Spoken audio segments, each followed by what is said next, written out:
மீதமுள்ள இட்லியை தூக்கி போடாதீங்க. ஒரு 5 நிமிஷத்தில் காலையில் வந்து பிரேக்ஃபாஸ்ட்டாவோ அல்லது வந்து நைட்டு வந்து டின்னராவோ இது போல் வந்து செஞ்சு பாருங்கள். ரொம்ப சூப்பராக இருக்கும். இதுக்கு தொட்டுக்க வந்து சட்னி கூட தேவையில்லைங்க. இது அப்படியே சாப்பிட்லாம். Welcome to our channel. மீதமுள்ள இட்லியே வந்து 5 இட்லி எடுத்திருக்கேன் நான். இது வந்து மேலே பார்த்திங்கன்னா கொஞ்சம் வரன்னு இருக்கிற மாதிரி இருக்கும். நம்மளுக்கு புடுறதுக்கு வந்து கட்டி கட்டியாக வரும் புட்டா. அந்த மாதிரி வந்து வராமல் இருக்க உதிரியாக வரத்துக்கு ஒரு கப்பில் வந்து 1 டம்ளர் அளவுக்கு தண்ணி எடுத்துக்கோங்க. அந்த தண்ணியில் ஒரு இட்லியை வந்து சேர்த்துட்டு 2 பக்கமும் நல்லா டிப் பண்ணி எடுத்துக்கோங்க. ஒரு 30 செகண்டு டிப் பண்ணி எடுத்துக்கோங்க போதும். அதுக்கு மேலே விடாதீங்க. அதுதான் கரெக்டான அளவு. ஏன்னா அதுக்கு மேலே விட்டிங்கன்னா கொஞ்சம் சாஃப்டாக இருக்கிற மாதிரி இருக்கும். சும்மா 2 பக்கமும் நல்லா டிப் பண்ணி எடுத்துட்டிங்கன்னா நம்மளுக்கு வந்து புட்டு விடும்போது நல்லா உதிரியே கிடைக்கும். நம்மளுக்கு சுலபமாக இருக்கும். புட்டு எடுக்கிறதுக்கும் ரொம்ப ஈஸியாக இருக்கும். இது வந்து ரொம்ப வந்து யாருக்கு யூஸ்ஃபுல்லாக பேச்சுலராக இருக்காங்கள்ல, காலேஜ் பாய்ஸ் அண்டு கேர்ள்ஸ் வந்து இது வந்து ரொம்ப வந்து அவங்களுக்கு வந்து யூஸ்ஃபுல்லாக இருக்கும். ஏன்னா இதுக்கு வந்து தொட்டுக்க எதுவுமே தேவையில்லைங்க. இது அப்படியே சாப்பிட்லாம். அவ்வளோ ஒரு டேஸ்ட்டாக இருக்கும். நம்ம தூக்கி போடாமல் இட்லியே இந்த மாதிரி வந்து செஞ்சு கொடுங்க. குழந்தைங்களும் வந்து கண்டிப்பாக விரும்பி சாப்பிடுவாங்க. பாருங்கள், நல்லா கட்டிகள் இல்லாமல் நல்லா உதிரியாக வந்திருக்கு நம்மளுக்கு. பாருங்கள், இதே போல் நீங்கள் வந்து தண்ணியில் வந்து ஒரு 30 செகண்ட் வந்து டிப் பண்ணி எடுத்துகிட்டு இது போல் வந்து நல்லா புட்டு விட்டிங்கன்னா நல்லா உதிரியாக இருக்கும். நம்மளுக்கு உப்புமா மாதிரியே இருக்கும்.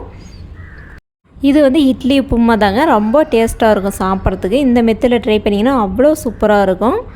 எல்லா இட்லியுமே வந்து நான் வந்து உதிரியாக நல்லா புட்டு எடுத்துக்கிட்டேன். பாருங்கள் எப்படி இருக்குதுன்னுட்டு. ரொம்ப சூப்பராக இருக்குது பாருங்கள். கட்டிகள் எல்லாமே நல்லா உதிரியாக இருக்குது. இப்போ இது வந்து அப்படியே இருக்கட்டும். அடுத்து ஒரு கடாயில் 2 டீஸ்பூன் அளவுக்கு வந்து எண்ணெய் சேர்த்துக்கோங்க. 1/4 டீஸ்பூன் அளவுக்கு வந்து கடுகு சேர்த்துக்கோங்க. கடுகு சேர்த்துட்டு நல்லா வந்து பொரிஞ்சு வந்ததும் ஸ்லைஸாக வந்து கட் பண்ணி வச்சுருக்க வெங்காயம் வந்து சேர்த்துக்கோங்க. வெங்காயம் வந்து நீங்கள் அதிகமாக சேர்த்திங்கன்னா இன்னும் சூப்பராக இருக்கும் சாப்பிட்றதுக்கு. நான் வந்து ஒரு 2 வெங்காயம் வந்து எடுத்திருக்கேன். வெங்காயம் சேர்க்கறதுக்கு முன்னாடியே வந்து கடலைப்பருப்பு 1 டீஸ்பூன், உளுந்தப்பருப்பு வந்து 1 டீஸ்பூன், 2 டீஸ்பூன் அளவுக்கு சேர்த்துட்டு நல்லா வந்து பொன்னிறமாக வறுத்துருங்க. நல்லா பொன்னிறமாக வந்த பிறகு வெங்காயம் வந்து சேர்த்துக்கோங்க.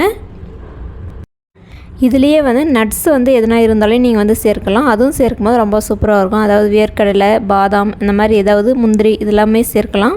இந்த மாதிரி சேர்க்கும்போது குழந்தைங்களாம் விரும்பி சாப்பிடுவாங்க. ரொம்ப சூப்பராக இருக்கும். பாருங்கள், பருப்பு வந்து நல்லா வந்து கலர் மாதிரி வந்திருக்கு.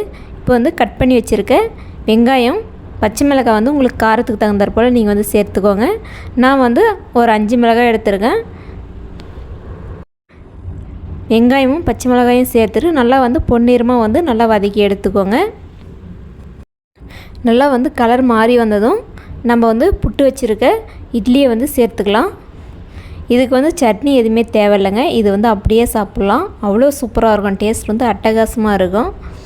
பாருங்கள், வெங்காயம் வந்து ஓரளவுக்கு நல்லா வதங்கி வந்ததுமே வந்து நம்ம இட்லி புட்டு வச்சுருக்கிறத வந்து சேர்த்துக்கலாம்.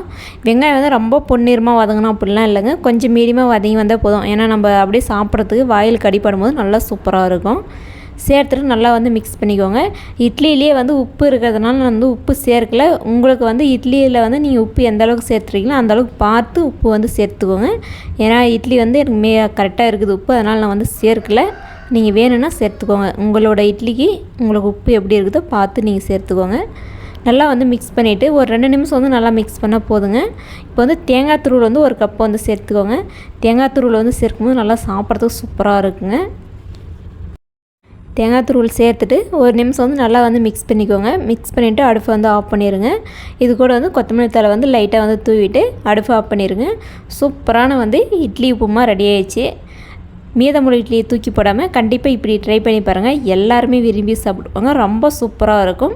எப்படி இருக்குன்னு சொல்லிட்டு கமெண்ட் பாக்ஸில் வந்து கமெண்ட் பண்ணுங்கள். மீண்டும் அடுத்த ஒரு வீடியோவில் சந்திக்கலாம். நன்றி. தேங்க்ஸ் ஃபார் வாட்சிங். தேங்க்யூ.